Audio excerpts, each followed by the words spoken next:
आप चर्चा कर रहे हैं और जो स्थिति इस वक्त भारत पाकिस्तान के बीच बनी हुई है उस स्थिति को लेकर लगातार पाकिस्तान के द्वारा समीक्षा की जा रही है। पाकिस्तान कितनी भी गीदड़ भभकियां क्यों न दे ले, लेकिन पाकिस्तान भी अंदर खाने ये जानता है कि अगर भारत से वो टकराएगा तो चूर चूर हो जाएगा। और इसी कड़ी में लगातार जो बैठकों का दौर है वो भी देखने को मिल रहा है और तमाम पाकिस्तानी नेताओं के बयान जिस तरीके से सामने आ रहे हैं, पाकिस्तानी मंत्रियों के बयान सामने आ रहे हैं, उन बयानों में डर साफ तौर पर नजर आ रहा है। गीदड़ भभकी कितनी भी क्यों ना दी जाए, लेकिन अंदर खाने उन्हें भी पता है कि भारत से पंगा लेना पाकिस्तान के लिए कितना भारी हो सकता है। आसिम मुनीर ने कमांडर्स के साथ इस बीच मीटिंग की है। ये बड़ी खबर आप तक पहुंचा रहे हैं। भारत की कार्रवाई से पाकिस्तान खौफ में है। पाकिस्तानी आर्मी चीफ आसिम मुनीर की लगातार बैठकें जारी हैं। आर्मी चीफ आसिम मुनीर ने आज बड़ी मीटिंग की है। इस बीच हमारे सहयोगी अजय जांडियाल जुड़ गए हैं, सीधे उनका रुख करेंगे तमाम अपडेट्स के लिए। अजय, जिस तरीके से यहां पर आसिम मुनीर के द्वारा लगातार बैठकें की जा रही हैं, कोर कमांडर्स के साथ उन्होंने मीटिंग की है, इस मीटिंग को लेकर बात की जाए किस तरीके की ये मीटिंग रही है। कुछ तस्वीरें भी निकलकर सामने आई थी, उन तस्वीरों में हताशा जो है तमाम जो कोर कमांडर्स हैं उनके चेहरे पर देखने को मिली। आसिम मुनीर का चेहरा भी लटका हुआ नजर आया इस मीटिंग के दौरान। अभिषेक, दरअसल इस चीज की चिंता है आसिम मुनीर को कि उन पर पहले से कई सवाल उठ रहे हैं और उसके बाद अगर आप सोचें तो भारत में पहलगाम में जब हमला हुआ, आतंकी हमला पाकिस्तान ने जो करवाया, उसके बाद आसिम मुनीर को लगा था कि भारत इमीडिएटली कोई स्टेप लेगा, मगर अभी लगभग 10 दिन से ज़्यादा का समय हो गया है, भारत की तरफ से कार्रवाई नहीं हुई। पाकिस्तान इस चीज़ को लेकर चिंता में है कि हमने तो तैयारी पूरी कर ली, हमने जंग की धमकी दे दी, गीदड़ भभकियाँ उनकी चली रही थी, उनके मंत्री परमाणु हथियारों की बातें करने लगे थे, मगर भारत पूरी संयमता से लगातार जो है अपने इरादों पर काम कर रहा है। पहले जांच पहलगाम हमले की और उसके बाद आतंकी और उनके आकाओं को जो सबक सिखाना है उसकी तैयारी में को लेकर जो है। मगर आसिम मुनीर लगातार बैठकों पे बैठ के कर रहे हैं, तमाम जनरल्स को पूछ रहे हैं कि क्या तैयारी है, क्या जवाब देंगे, कैसे करेंगे, कैसे हमला होता है, कैसे उसको टाला जा सकता है। एक तरफ तैयारी में है और दूसरी तरफ पाकिस्तान के मंत्री जो हैं वो लगे हुए हैं किसी भी तरीके से, चाहे वो सऊदी अरेबिया है या बाकी देशों के तहत जो है मीडिएशन के चक्कर में, कि भारत एक बार जो है मीडिएशन के लिए मान जाए और हमला ना करे पाकिस्तान पर। तो ये परिस्थितियां इस वक्त वहां पे बनी हुई हैं। बिल्कुल अजय, दूसरी ओर मैं आपसे ये भी जानना चाहूंगा, जिस तरीके से आप लगातार पूरे मामले को लेकर रिपोर्ट कर रहे हैं और अगर घाटी को लेकर बात करें, घाटी के तमाम बॉर्डर एरियाज में भी आप जा रहे हैं, फिलहाल आप किस जगह पर मौजूद हैं और साथ ही साथ वहां पर जो लोग मौजूद हैं अगर उनसे आप बातचीत कर पाएं, जो स्थिति इस वक्त बॉर्डर पर बनी हुई है उसको लेकर लोग वहां पर कुछ कह पाए तो? देखिए, बिल्कुल अभिषेक, मैं आपको बताऊं, हम लगातार जो है लाइन ऑफ कंट्रोल और अंतर्राष्ट्रीय सीमा के इलाकों में घूम रहे हैं। मैं आपको जगह का नाम नहीं बताऊंगा क्योंकि कायर पाकिस्तान कुछ भी करता है, वो आम लोगों को निशाना बनाता है, मगर पाकिस्तान के गांव जो खाली हुए हैं, पाकिस्तान में स्कूल मदरसे बंद कर दिए गए हैं, पाकिस्तान में गांव में सेना ने मोर्चा संभाला है, मगर भारत में ऐसा नहीं है। एक तस्वीर में आपको यहां की बताने की कोशिश करता हूं। आप देखिए, यहां पर दुकानें खुली हैं, लोग हर रोज की तरह अपने जो आशियानों में बैठे हुए हैं, जो काम उन्हें करना है वो कर रहे हैं। फसल की कटाई चल रही है और इस चीज का उनको कोई डर नहीं कि पाकिस्तान यहां हमला कर सकता है। आप देखिए, छोटे छोटे बच्चे एकदम खुश हैं यहां पे, क्योंकि उन्हें अपनी सेना पर भरोसा है, उन्हें अपनी सरकार पर भरोसा है। यहाँ कुछ लोगों से भी बात करेंगे कि आखिरकार यहाँ जो लोग हैं, मैं फिर कह रहा हूँ कि हम ये नहीं बता रहे कि गांव कौन सा है, क्योंकि पाकिस्तान जब कुछ नहीं कर पाता तो मासूम लोगों को निशाना बनाता है। इन लोगों से भी बात करेंगे।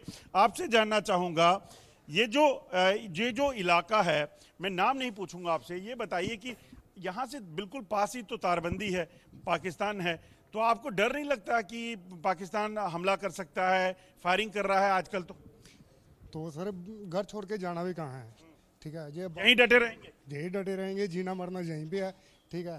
तो अगर सेना को जरूरत पड़ती है आपकी, तो आप कंधे से कंधा मिलाकर खड़े हैं? हाँ बिल्कुल, हम जब मर्जी हम सेना को लेटर देते हैं, जैसे कि कोई भी वार होने वाली होती है। जैसे बहुत सारे हमारे गांव के जो बुजुर्ग हैं वो अक्सर ये जहां गोलाबारी चलती रहती है, तो हमने भाग के जाना भी कहाँ है। अगर चले भी जाएंगे 10-15 दिन, महीना, 1.5 महीना, 2 महीने, फिर वापस यहीं आना है, तो इससे बेटर है इसको छोड़ना ही क्यों है। जब भी सेना को हमारी जरूरत पड़ती है वो हमें कॉल करती है, हम जाते हैं। सेना के साथ कंधे से कंधा मिलाकर खड़े रहने का जज्बा जो है इन लोगों में है। यहाँ आपसे जानना चाहूँगा, मैं देख रहा हूँ बच्चे बड़े सब हैं, आपको पता है कि यहाँ से थोड़ी दूरी पर जो पाकिस्तान के कब्जे वाला कश्मीर है, वहाँ गांव खाली कर गए हैं लोग, इतना डर गए हैं कि अब हमला होगा। पर सर जहाँ नहीं, हमारे लोग सेना के साथ हमेशा चलते हैं और उनका साथ देते हैं। आज भी आप देख लो, सभी अभी इधर ही डटे हुए हैं, कोई जहाँ से गया नहीं है कहीं पे। हमें इतना ज़्यादा खौफ भी नहीं है पाकिस्तान का, क्योंकि आपने तो कई बार यहाँ से फायरिंग देखी होगी, कई बार पाकिस्तान इन गाँव को भी निशाना बनाता है। बहुत बार बनाते हैं निशाना, कई बार हम भाग के गए हैं। 99 में भी जहाँ से हम गए थे, 4-5 साल के बाद आए थे जहाँ पे। मगर अब नहीं भागना। नहीं, अब नहीं भागना है। कितनी बार भागेंगे सर, अभी इधर ही रहेंगे, डटेंगे। आप क्या सोच रहे हैं, उस तरफ जाएंगे छम वाली? और ले जाएंगे सर, इस बार ले जाएंगे पूरा पाकिस्तान। अभिषेक देखो, सबसे बड़ी बात यह है कि जज्बा इन लोगों का इस चीज को लेकर है कि इन्होंने कहा कि पाकिस्तान तो कभी 65 में, कभी 71 में, कभी कारगिल के मौके पर पाकिस्तान ने जो है वो निशाना बनाया। इसीलिए इन लोगों का कहना है कि हम डरते नहीं हैं। यहाँ यहीं बैठे रहेंगे, जाएंगे नहीं? यहाँ बैठेंगे। कहाँ जाना, कहाँ है? अपने घर में रहेंगे। अपने घर में, जाने की जगह ही कोई नहीं, कहाँ जाएंगे? आगे जो छम वाला इलाका आपका है वहां जाएंगे? वहाँ तो जरूर जाएंगे, वहाँ तो जाना ही जाना है। इस बार उम्मीद है? उम्मीद पूरी है। देखिए, ये है दरअसल यहाँ का जज्बा। और आप देखें, यहाँ रौनक पूरी उसी तरह से है जैसे कि आम रोज की तरह रहती है। पाकिस्तान की तरह नहीं कि सेना वहाँ आई और सेना ने कहा कि गांव खाली कर दीजिए, हमें मोर्चे बनाने हैं। ऐसा नहीं है कि पाकिस्तान की सेना ने कहा कि मदरसों और स्कूलों में छुट्टियां कर दीजिए, वैसा नहीं है। यहाँ तमाम बच्चे स्कूलों में जाते हैं। स्कूल जो इस इलाके का जो स्कूल है गांव का, वहाँ पर भी स्कूलों में क्लासेस चल रही हैं और लोग, बच्चे हर रोज़ की तरह यहाँ अपनी पढ़ाई कर रहे हैं। ये है परिस्थितियाँ, ये है सिचुएशन बॉर्डर की, इलाकों की, जब पाकिस्तान धमकियाँ दे रहा है। भारत की तरफ से धमकी नहीं दी गई है, भारत की तरफ से कहा गया है कि अगर ये हमला जो हुआ है इसकी जांच में जो आतंकी जिम्मेदार होगा, जो आतंकियों का आका कहीं भी होगा, उसको वही मात दी जाएगी। बिल्कुल राजा, जिस तरीके से आपने यहाँ बॉर्डर इलाके में रहने वाले लोगों से बातचीत की है, ये तस्वीरें ही, ये बातचीत ही पाकिस्तान के लिए काफी है। जिस तरीके से लगातार पाकिस्तान के द्वारा गीदड़ भभकी दी जा रही है, पाकिस्तान लगातार अपने बॉर्डर एरियाज को खाली करवा रहा है, वहां से लोगों को शिफ्ट कर रहा है। जिस तरीके से मदरसे भी उसने बंद कर दिए डर के मारे, तो पाकिस्तान के लिए ये मुंहतोड़ जवाब है किस तरीके से भारतीय लोग डट कर खड़े हैं बॉर्डर पर। देखिए, बिल्कुल अभिषेक, ये जरूरी हो जाता है। देश की सेना के साथ जब लोग खड़े होंगे तो सेना की ताकत कई गुना बढ़ जाती है। आप सोचिए, मैं एक तस्वीर आपको दूर से बताने की कोशिश करता हूं, ज्यादा क्योंकि ये बॉर्डर का इलाका है, फेंस का इलाका है, ये मैं सेना की लोकेशंस नहीं बताऊंगा। मगर अगर आप सामने देखेंगे तो ये जो सामने आप देख रहे हैं छोटे से जो घर हैं, जो मवेशियों के लिए शेड्स बने होते हैं, इसके ठीक पीछे जो आपको पेड़ दिख रहे हैं, यही लाइन ऑफ कंट्रोल का इलाका है और इसके पार पाकिस्तान के कब्जे वाला कश्मीर है। यहां से उसकी दूरी मात्र 500 मीटर की होगी।